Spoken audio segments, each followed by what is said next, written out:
বাংলা অনুচ্ছেদ আমার প্রিয় ঋতু। বাংলাদেশ একটি ষড়ঋতুর দেশ। এখানে বছরে ৬টি ঋতু আসে ও যায়। প্রতিটি ঋতুরই রয়েছে নিজস্ব বৈশিষ্ট্য, সৌন্দর্য ও গুরুত্ব। কিন্তু এই ৬টি ঋতুর মধ্যে আমার সবচেয়ে প্রিয় ঋতু হলো বসন্ত। এই ঋতুটি ফাল্গুন ও চৈত্র মাস জুড়ে থাকে এবং এই সময় প্রকৃতি তার সবচেয়ে সুন্দর রূপে সেজে ওঠে। বসন্তকালে গাছপালায় নতুন পাতা জন্মায়, ফুলে ফুলে ভরে যায় বাগান ও পথঘাট। অনেক রকম রঙিন ফুলের সৌন্দর্য ও গন্ধ চারপাশকে করে তোলে মনোমুগ্ধকর।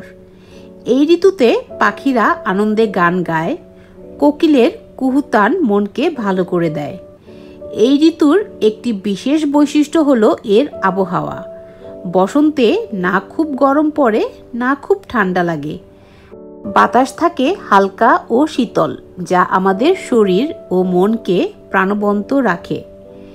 এই কারণে বসন্তকে অনেকে ঋতুরাজ বা ঋতুর রাজা বলে থাকে।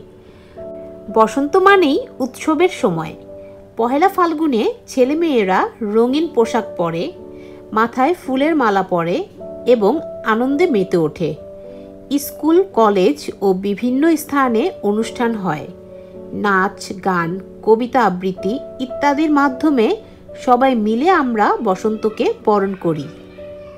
বসন্ত আমার প্রিয় ঋতু, কারণ প্রকৃতির রং, ফুলের সৌন্দর্য, পাখির ডাক, সুন্দর আবহাওয়া সব কিছু মিলিয়ে এই ঋতু আমার হৃদয়ে আলাদা জায়গা করে নিয়েছে।